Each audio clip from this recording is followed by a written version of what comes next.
What is going on, guys? Welcome to Greggles TV.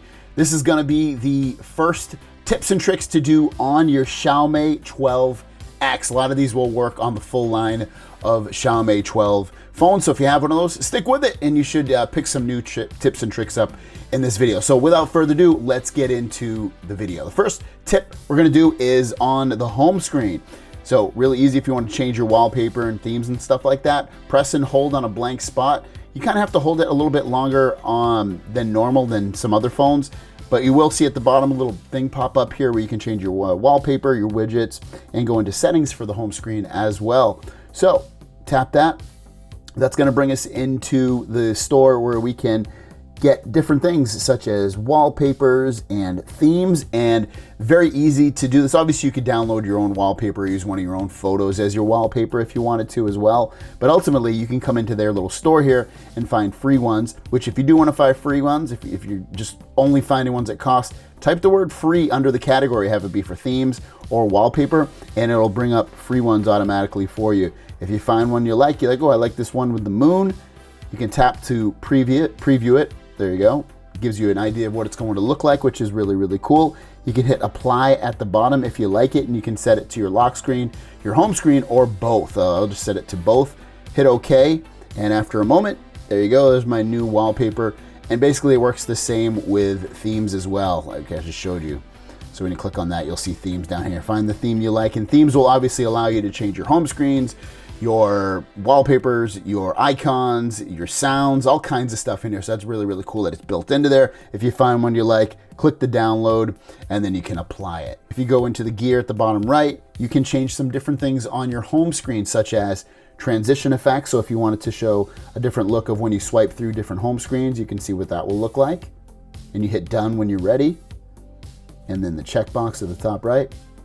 You also have your home screen layout, so you can do 4x6 or 5x6, depends on if you want to see more icons or less. Then just hit the checkbox at the top. Full cells of an uninstalled app. So basically when you uninstall an app, so what that means is if you uninstall an app on your home screen, it'll automatically move all your apps to the left so they all line up again. This is a good one, lock home screen layout. If you turn that on, none of your apps will be able to move. This is great for people that are always messing up their app screens. If you turn that on, you'll see I can't move it.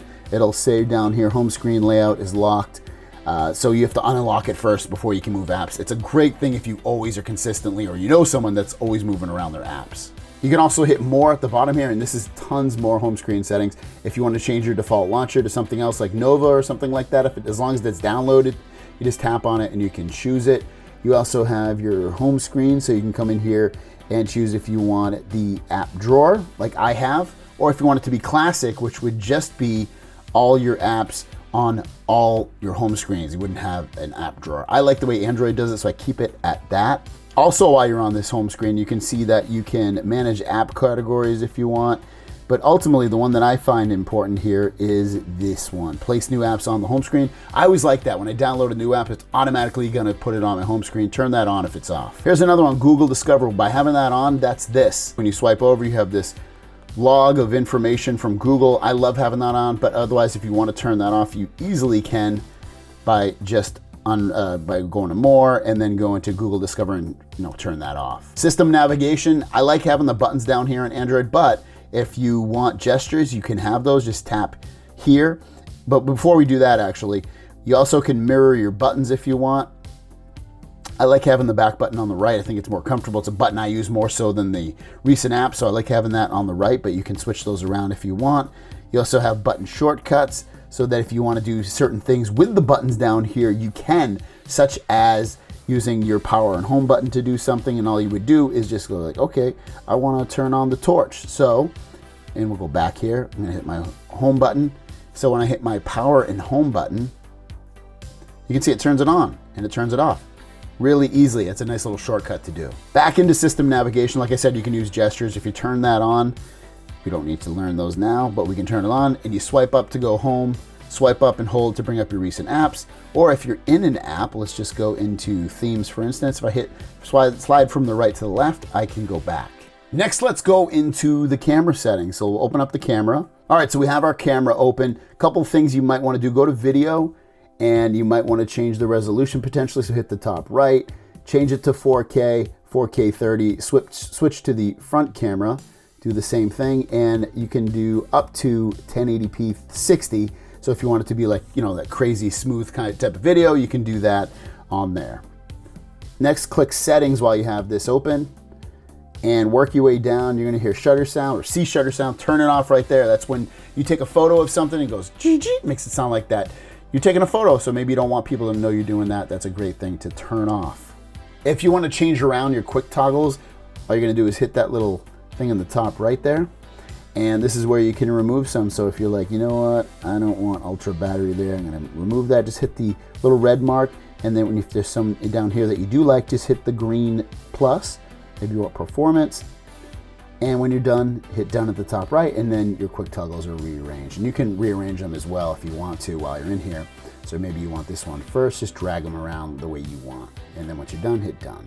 While we have this down, let's hit the gear to go into settings, and let's go into about phone. When you go into about phone, this is where you can do some things such as you can do your factory reset. So if you need to reset your phone, just tap that, go through the steps of factory resetting your phone. You can also check all your specs out. So if you're curious what phone this is and what kind of specs it has and RAM and all that kind of stuff, you can right here. You can also see how much storage you have. You can see it comes with 256, at least the version that I have. So I am not using that much storage on here.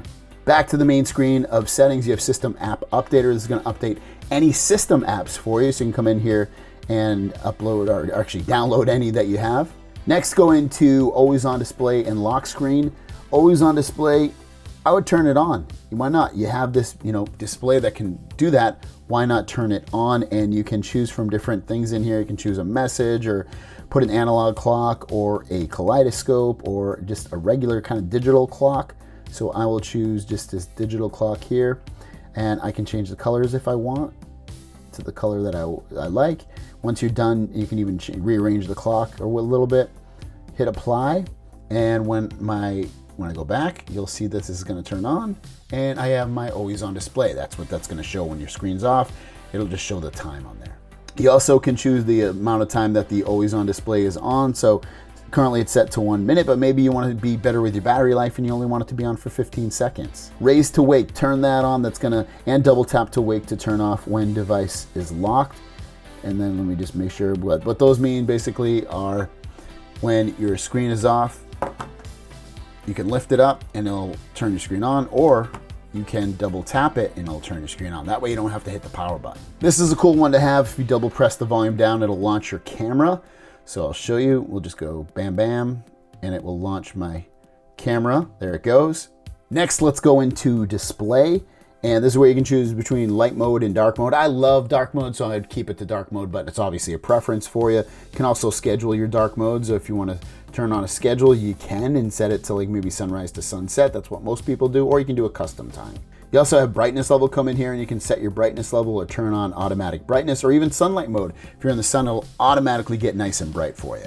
Refresh rate, come in here, turn that on, guys. You want to make this get the highest refresh rate, so turn on, instead of auto recommended, I would just do custom and set it to 120. That way it always feels nice and smooth. Going back, go into sounds and vibrations, and this is where you can control your mobile, media, ringtones, alarm sounds if you want the volumes for those. You can set up silent mode, do not disturb, schedule your do not disturb turn on time, and all that kind of stuff in here very easily. You can go into sound effects if need be, and turn on Dolby Atmos. That's going to make the sound of everything much, much better. For preset, you can have it be dynamic, video, music, or a voice, depending upon what kind of audio you want to hear. You can change your graphic equalizers. Additional sounds under sounds and vibration. If you come in here, you can turn off tapped sounds and dial tones. I usually don't like almost any of these ones, so you can turn all these off if you want, or some of them on. Haptic feedback, if you don't like feeling that haptic feedback, which means it kind of vibrates when you play with your phone, you can turn that off. You can also turn off vibrate in silent mode and while ringing if you want. Notification and control center, go in there, and this is where you can control and change things if need be, such as when you get notifications, you can change it and the way they look. You can have floating notifications and lock screens and badges and things like that, and turn those off if you want. Control center, tap on this. Now, I like the old version, meaning, because I showed you the new version, we swipe down from the left to see your notifications, swipe down from the right to see your quick toggles. That's more like iPhone, but if you tap this, you're gonna see, swipe down once, you have basically your notifications and some of your quick toggles, and then swipe down a little bit more, you can see all of your quick toggles. Or if you use two fingers, you can see, if you use two fingers, you can see everything all at once. Here's a little security feature, items shown on the lock screen after swiping down. So you can show your notification shade and some other things here as well, or you can turn those off. Status bar, go into status bar. You can show notification icons, those are up here, or if you want to turn those off and not see them, you can. You also have your connection speed, so if you want to show how fast you're connected to the network. Show carrier when device is locked. You can turn that off, like if you don't want to see, like it shows, oh, Verizon or some other company's name, you can show that and turn that off. Battery indicator, this is where you can see right now, it shows my percentage and it has it in the battery bar. You can have it just like that if you want, but ultimately, the way I like it is I like to see the battery bar and I like to see percentage. If you hate the notch on there, you can hide it. Come in here and you choose one of these and it'll hide the notch, but it'll also make your screen smaller. We already went through the home screens, the wallpapers, and the themes, so we'll skip over those. Passwords and security, tap on that. This is where you can change your screen lock if you want. You can tap on that and come in here and change your pattern, your PIN, or your password. You can also add another fingerprint. You can turn on, you can get face lock to work for you. Click on special features next. You got your sidebar here, so you can, if you have it always show, it's gonna be a little bar that shows up. You can see it right here, and it will give you information. So if I swipe over, it's gonna bring up apps that I can use as little, shortcuts. And there you guys go. Those are my tips and tricks for the Xiaomi 12X. If you want to pick it up, it's linked down below. Thanks for watching. Have a great day. Peace.